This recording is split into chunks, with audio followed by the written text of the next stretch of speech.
जनाब सदर के हुक्म से मैं ये दो बातें कहना चाहता हूँ कि नदीम फ़र्रुख साहब जो हैं ये यकीनन इसमें कोई शक नहीं कि कमल साहब के ये दोस्त भी हैं और उनके हम मुशीर भी हैं, और ये जो काम इन्होंने आज किया, जितनी मेहनत से किया, वाकई इन्होंने हक़ अदा किया। आप भी इस बात की तायद करते हैं? एक ख़बर आपको देना है छोटी सी, वो आप ख़बर सुन लीजिए, फिर उसके बाद जो आपका जी चाहे वो कीजिएगा। और ख़बर सिर्फ ये है कि ये जितने अच्छे नाज़िम मुशायरा हैं यानी संचालक हैं, उससे कहीं ज़्यादा अच्छे ये शायर भी हैं।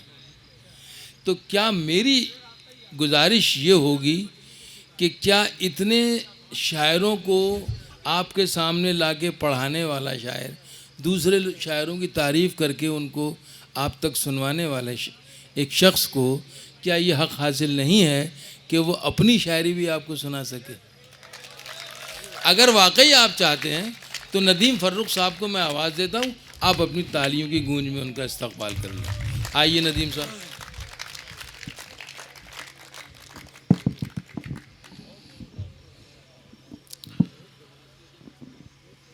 सर इजाज़त। साथियों, हालांकि मैं जो काम कमल भाई ने मुझे सौंपा था वो पूरी ईमानदारी से और पूरी मेहनत से कर रहा था, तो मैं समझ रहा था कि रोज़ी हलाल तो वहीं से हो गई थी। बाकी ये बात बिल्कुल सही है कि निज़ामत की जो ज़िम्मेदारी है ये मेरा इजाफ़ी काम है। मेरा जो असली काम तो शायरी है, मैं बुनियादी तौर पर तो शायर हूँ, और ये सर का हुक्म है। प्रोफेसर वसीम बरेलवी साहब मुशायरे के सदर भी हैं, और जाहिर है कि हम सब के लिए उनका हुक्म जो है वो आखिरी है, उसके बाद कोई अपील की कोई गुंजाइश नहीं। तो सर का हुक्म है, इसलिए मुझे भी मौका मिल गया है तो दो चार शेर मैं भी आपके खिदमत में पेश करता हूँ।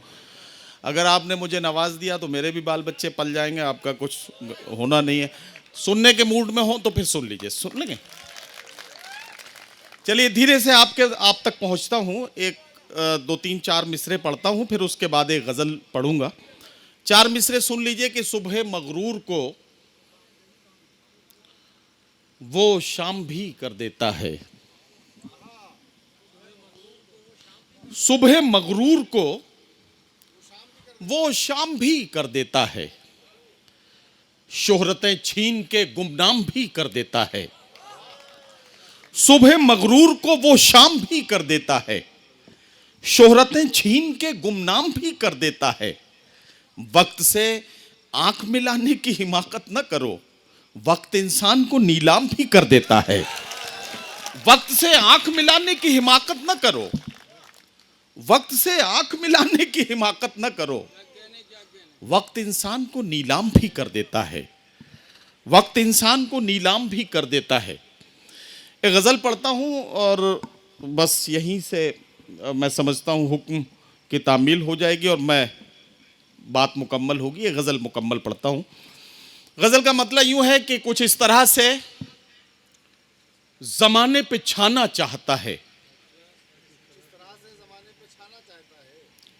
वो आफताब पे पहरे बिठाना चाहता है।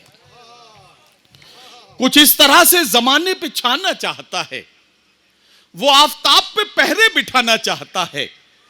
ताल्लुकात के धागे तो कब के टूट चुके, मगर ये दिल है कि फिर आना जाना चाहता है। ताल्लुकात के धागे तो कब के टूट चुके, ताल्लुकात के धागे तो कब के टूट चुके, मगर ये दिल है कि फिर आना जाना चाहता है। चटक रहा है जो रह रह के मेरे सीने में, ये मुझ में कौन है जो टूट जाना चाहता है। चटक रहा है जो रह रह के मेरे सीने में, ये मुझ में कौन है जो टूट जाना चाहता है। ये मुझ में कौन है जो टूट जाना चाहता है। जो कतरा कतरा इकट्ठा हुआ था आंखों में, वो खून अब मेरी पलकों पे आना चाहता है। जो कतरा कतरा इकट्ठा हुआ था आंखों में, वो खून अब मेरी पलकों पे आना चाहता है। अमीर शहर तेरी बंदिशें माज अल्लाह, फकीर अब तेरी बस्ती से जाना चाहता है। अमीर शहर तेरी बंदिशें माज अल्लाह, फकीर अब तेरी बस्ती से जाना चाहता है, फकीर अब तेरी बस्ती से जाना चाहता है। बहुत शुक्रिया हजरात, आपने मुझे भी नवाज दिया।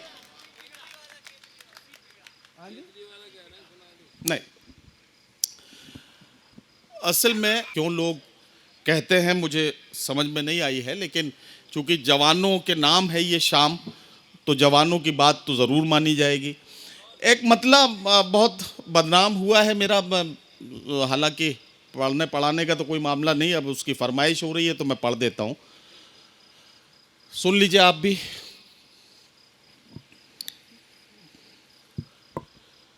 आज फिर चाय की मेज पर